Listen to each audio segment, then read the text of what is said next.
So hello everyone, আরও একটা নতুন ইনফরমেটিভ ভিডিও নিয়ে তোমাদের সামনে আজকে চলে এসেছি। আজকে তোমরা টাইটেল দেখে বুঝতে পেরেছো, আজকের টপিক হচ্ছে when police may arrest without warrant. ঠিক আছে, মানে পুলিশ কখন তোমাকে অ্যারেস্ট করতে পারে। ঠিক আছে, দেখো কথার এই টার্মগুলো তোকে আমাদের ভালো করে বুঝতে হবে। মানে আমার এই ভিডিও বানানোর একটাই পারপাস, সেটা মানে কোনো এলএলবি স্টুডেন্ট হোক বা সাধারণ মানুষ হোক, ঠিক আছে, সেই আমার এই ইনফরমেশনগুলো যাতে সবার কাজে লাগে।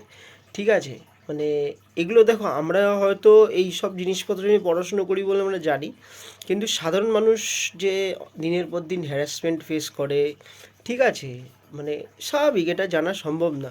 যে কিনা সাপোজ কেউ ইঞ্জিনিয়ারিং স্টুডেন্ট, তার কোনো দিনই এক্সট্রা তার কাছে টাইম নেই বা তার নিজের এত ইচ্ছা নেই যে সে আবার আলাদা করে একটু লটা জানবে। বা কেউ ধরো ডাক্তারি পড়ছে, ঠিক আছে, কোনো এমবিবিএস বা এমডি যে ডাক্তার হয়, তো তাদের কাছে অতটাও সময় নেই যে তারা আবার তাই টাইম বের করে ল পড়বে। তো যাই হোক, তো এই ভিডিও, আমার এই ছোট ছোট ভিডিওগুলো সবার জন্যেই। ঠিক আছে, তো আমার কথা হচ্ছে এই যে কথার টার্মটা হচ্ছে when police may arrest without warrant. May মানে অ্যারেস্ট করতেও পারে, নাও করতে পারে। এখন সেই পুলিশ অফিসারের যদি বাড়িতে ঝগড়া হয়, মন খারাপ থাকে, অনেকদিন ছুটি ছাটা পাচ্ছে না, তখন সে অ্যারেস্ট করে নিল। ঠিক আছে, আবার অনেক সময় ভালোভাবে কথা বলেও কাটিয়ে নেওয়া যায়। তো এই হলো ব্যাপার। মেয়ে শব্দটার ওয়ার্ড মানে মেয়ে শব্দটা কিন্তু আমরা অনেক ছোট থেকেই পড়ে এসেছি, বা চেনা পরিচিতির মধ্যেই ওয়ার্ড। ঠিক আছে, যখন ধরো আমরা স্কুলে পড়তাম, ma'am may I come in, মানে ম্যাম যদি ঢুকতে পারমিশন দেয় তবেই আমি ঢুকতে পারবো। মানে যদি ম্যাম বলে ইয়েস তাহলে আমি ঢুকবো, যদি বলে নো তাহলে আমি ঢুকতে পারবো না। তো সেরকমই এই টার্মটার মানে হচ্ছে when police may arrest without warrant, যেটা কিনা বিএনএসএস এর সেকশন 35-এ বলা হয়েছে। ঠিক আছে, মানে দেখো, আমি সব ভিডিওতে এরকম সেকশন বলতে আমার ঠিক পছন্দ করি না, কারণ কি সেকশন টুকটাক যারা এই লিগ্যাল ফিল্ডে আছে সবারই মুখস্থ।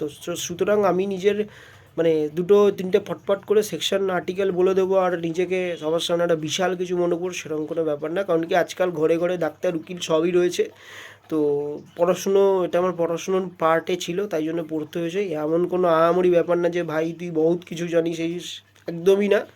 আমার মতন যারা যারা রোজ কোর্টে যায়, যারা ল কলেজে পড়ে, সবাই সেম জিনিস জানে, আমিও তাই জানি। কলেজ থেকে পড়াশুনো করতে হয়েছে, নিজে নিজে জানতে পারিনি, কলেজের এক্সাম হয়েছিল বলে জানতে হয়েছে। তো এইগুলো ব্যাপার স্যাপার। পুলিশ কখন তোমাকে উইদাউট ওয়ারেন্টে অ্যারেস্ট করতে পারে? ফার্স্ট হচ্ছে তুমি যদি তার হাত থেকে পালানোর চেষ্টা করো। ঠিক আছে, সাপোজ ওই রাস্তায় সিগন্যাল বলো, এই রাস্তায় যে পুলিশ যে চেকিং করে, সেই সময় যদি তুমি পালিয়ে যাওয়ার চেষ্টা করো, তখন পুলিশ অফিসারের মুড গরম থাকলে বা তুমি যদি কোনো পালানোর চেষ্টা করো, তখন অ্যারেস্ট করতে পারবে। ঠিক আছে, তারপরে ধরো তুমি তোমার যে পাবলিক মানে যে যে গভর্নমেন্ট যে প্রপার্টি আছে, তুমি ধরো এখন রাস্তায় দাঁড়িয়ে লাইটের পোস্ট ভাঙছো, রাস্তা খুঁড়ছো, ঠিক আছে, বা এমন কিছু অ্যাক্ট করছো যেটার জন্য কি না সমাজে তোমার মানে সমাজে আরও, তো আমাদের পাড়ায় তো আমরা আর একা থাকি না, আমাদের পাড়ায় অনেকের বাড়ি আছে। তো সবার যেখানে যেই কাজে এক অসুবিধা হচ্ছে তার জন্য অ্যারেস্ট করতে পারে।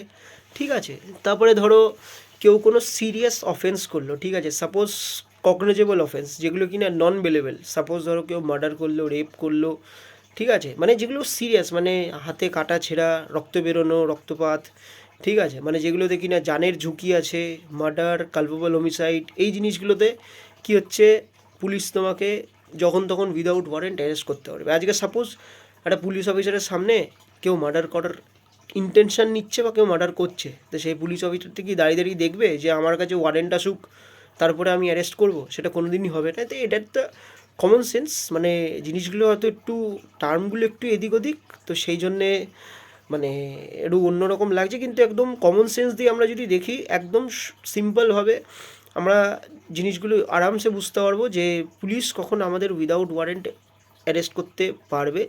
ঠিক আছে, সেটা কিনা যে কোনো কেউ হোক। ঠিক আছে, তো এই হলো ব্যাপার স্যাপার। পুলিশ যখন তখন অ্যারেস্ট করতে পারে।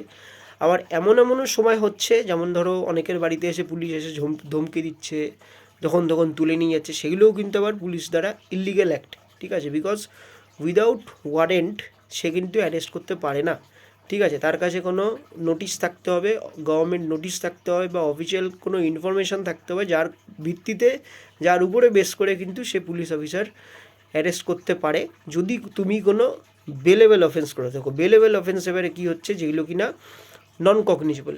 বেলেবল অফেন্স হচ্ছে নন কগনিজেবল, যেমন ধরো চুরি, ডাকাতি, ঠিক আছে, ফোর্স, ঠিক আছে, হার্ট, চিটিং, এইসব, ঠিক আছে, যেগুলোতে কিনা কোনো গায়ে ইনজুরি হবে না, বডিলি ইনজুরি হবে না, গা হাত পা ব্যথা লাগবে না, হাত পা ভাঙবে না, রক্তপাত হবে না, এইসব জায়গায় কী হচ্ছে, মানে যারা যারা বেল নিচ্ছে, বেল নিতে পারে, তো সেই সব বেলেবল অফেন্সের জন্য কী হচ্ছে, পুলিশদেরকে কী হতে, ফার্স্টে ওয়ারেন্ট থাকতে হবে, অ্যারেস্ট ওয়ারেন্ট থাকতে হবে, যার উপরে বেস করে কিন্তু পুলিশ তোমাকে অ্যারেস্ট করতে পারে। তো এই জিনিসটা তোমরা এই ভিডিওটা পারলে তোমরা সেভ করে দিতে পারো।